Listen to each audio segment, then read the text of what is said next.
And time for our talk of the town today here on AM 1390 KRFO. A couple of guests. We have Mark Arges from Youth First, and we're going to time Mark in with Arlen Burmeister in the Owatonna Art Center. I guess I don't want to say the word marriage between that, but a connection. You're connecting. We always think of sports with Youth First, but it's going to be a little bit different. You're adding something to it, and it's something called Color Wheels, mobile art, and there's an event coming up, and also a chance to raise money.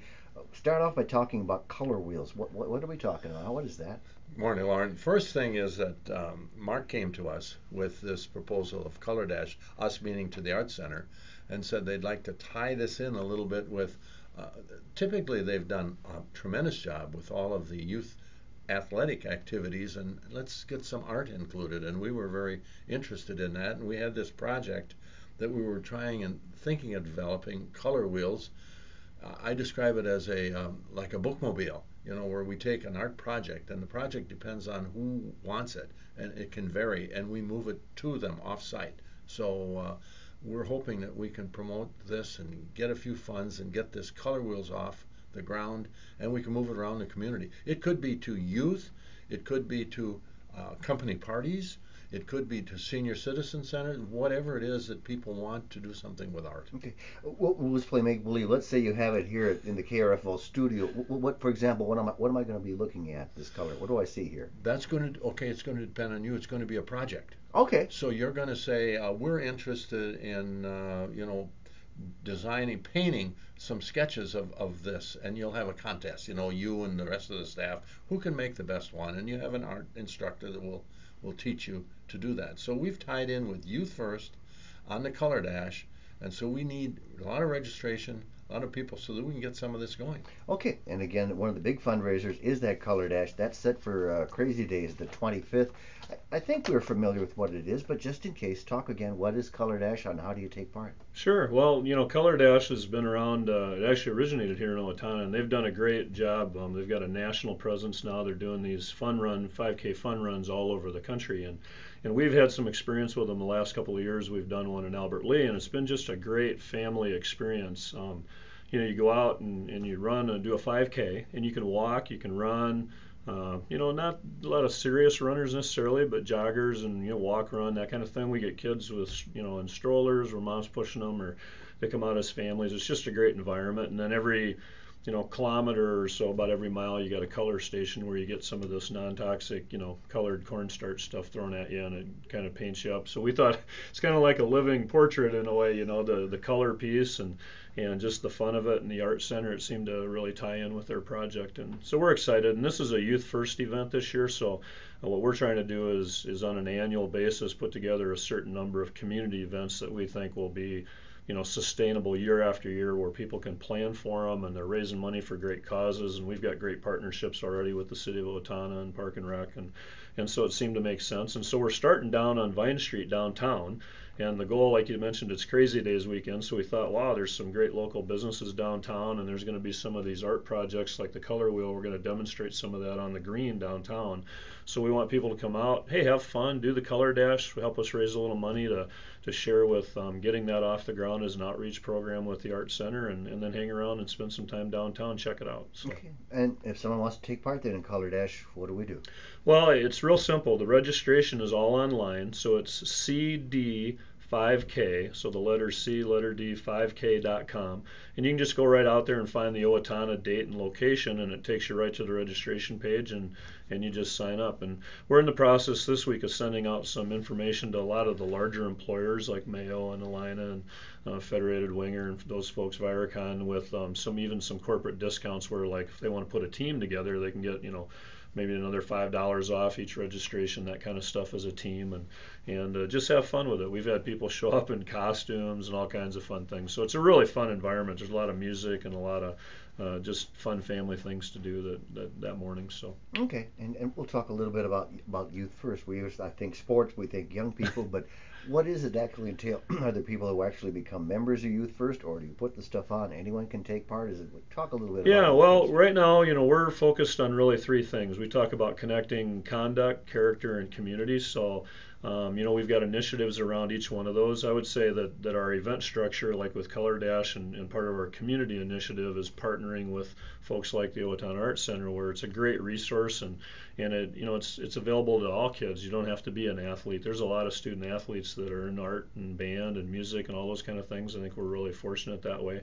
But there's also kids that don't do sports, that just do those other things, and so we want to, we're trying to reach as broad as we can when we have an event. We want to have as many people participate as possible, and then within those different areas of conduct and character, we've got different initiatives where we work with parents and coaches and leaders and different things, and do some training and try to put what we call a values-based perspective on things. It's really about who the kids are becoming through this process. Even with art or music, it's how are these young people becoming great young people through that process. At the end of the day, the medals and their certificates and all those kind of things, they're all great, but they end up in a box somewhere, and that's really not the long-term benefit of those kind of things. And I know tonight, for example, we've got a conduct presentation. We have a sportsmanship award that we're giving to our U12 AA baseball team down at JC Park.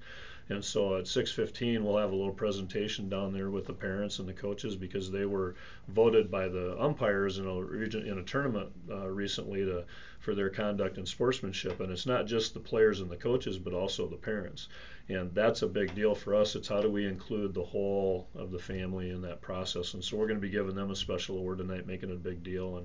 And we're fortunate to have a great partnership with the Minnesota Twins, so they'll all get a little gift from the Twins tonight too, which will be fun. So okay, we're talking to Mark Arges, Youth First, and Arnold Burmeister from the Owatonna Arts Center, as they're combining their resources together.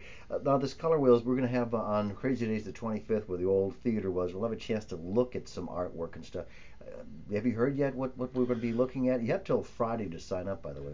Yeah, well, actually, the sign up is there can be many artists who want to come in and show their wares. They can sell their wares, and we're not going to charge them, but we like to know who's there for spaces. So it can be a variety of different artists that come in. And part of that is that the individuals who are coordinating this Color Wheels will have a project set up there. So I'm not sure what the project's going to be yet, but people can come in and develop and make little things. This will be oriented toward young children. So there'll be something that they can do and develop. Plus, they can move around and look at all the other art displays that might be there. We've talked a lot about kids, but I suppose part of the goal of the Color Wheels, maybe a nursing home or a senior center, they like art, come to them, right? Yes, and when we say they like art, it's a question of what is it that they want. It can be some hands-on, obviously some hands-on project. Sculpture or something. Yes, whatever, and it's got to be short-term, within an hour, hour and a half. And we're open to that. Birthday parties, we can see that happening. There you go. People go to Chuck E. Cheese and all that kind of thing, and they spend a few bucks doing that. So we'd like to be able to say, let's bring this on, and whatever it is. Wouldn't you love to have a bunch of color sprayed around your carpet in your room? That would be good. In your living, no. Yeah, well, I don't clean it, so I don't care. Oh, I shouldn't say that. These are different projects that can be developed, which do not have to be dirty projects. They can be crafty, they can be whatever it is, or we can be outdoors having some really fun things. This is fairly new, so have you this is going to be the first time you've gone out on the 25th, or have you been out some other places on trial runs? Or? Well, we did some trial runs. We had 19 individuals with Wee Pals, and they were doing something. The instructor talked about moose, the animal, and then had them draw moose ears and moose feet and things like that, and they had a great time. And then at the Historical Society's extravaganza, we were there with creating and making yarn dolls, getting back into the old days like Raggedy Ann and stuff. We had 95 to 100 children just lined up waiting to get in there and make their little doll. So we're going to do a project at the Crazy Days, and we're going to do another project at the Steele County Free Fair. We'll be there in the Art Barn. So those are the areas we're introducing it. And so we hope from that individuals will see some potential. And each of those are going to be different projects. See some potential. And thanks to the Color Dash and partnering with Youth First, we hope to get a few funds, because we do have to provide art supplies and instructors for this.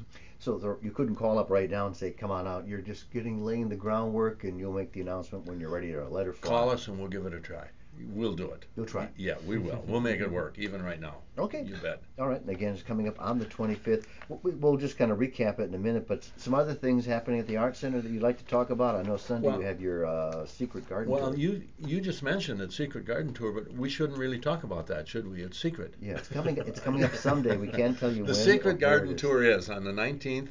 On a Sunday, and we have 6 gardens, and that's the secret part of it. We don't know where the gardens are and what they're like. So if anyone's interested, contact the Art Center. There's the number at the Art Center is 451-0533. That's 451-0533 for any questions they might have. But they can stop in there and pick up tickets for the Secret Garden tour.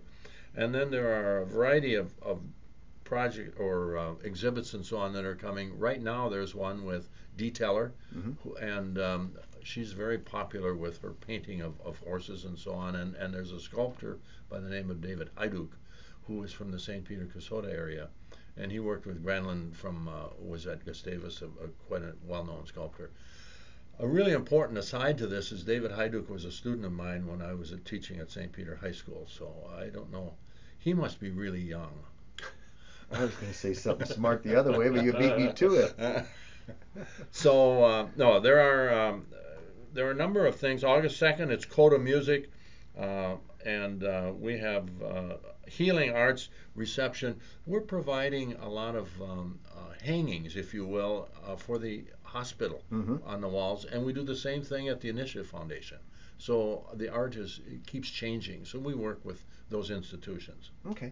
And again, we're talking to Arlen Burmeister from the Art Center, Mark Arges from Youth First. We'll just recap again. Tell us what's happening on July 25th and how we can take part. Go ahead. So the kickoff is Color Dash. So Color Dash, Saturday morning, July 25th. Come on down to the 100 block of North Vine Street, which is right kind of by Munson Eye Care and Family Video. Right in that area is where registration is. You can register that morning as well. So you can still show up and do that, but we'd love as many people as possible to go out and sign up in advance on the Color Dash website, which is cd5k.com, and just go find the Owatonna race at July 25th, and it'll kind of walk you right through that. And if you have questions, you certainly could call us. My phone number, Youth First, is 612-968-9192, and youthfirst.com. As well, and show up that morning. The packet pickup and everything starts at 9. The 5K will start at 11, so the fun run. And so by 12:30, that'll all be wrapped up, and folks can hang around downtown, visit the color wheel display and the other art stuff that's going on the green downtown, and it'll just be a great day. And move through Cedar where all the merchants are displaying their wares. Absolutely. You know? Spend a little time downtown. Okay. Check out the sidewalks. And if someone is interested more about color wheels, they can call the Art Center now. Just talk a little bit with them. Yes, Color Wheels is new, and we're looking to get it off the ground, and this. We hope this project helps us with that. We're going with it anyway, so it is a mobile art experience, if you will, taking it to on-site places. We think the first couple of projects we've done, this is going to be a dynamite project, and people and children and even parents are going to get excited about having it. Is this unique? Is anyone else doing this? Do you know? Well, we've heard that the people somewhere in Austin, they're starting something like this, but I think it's relatively new.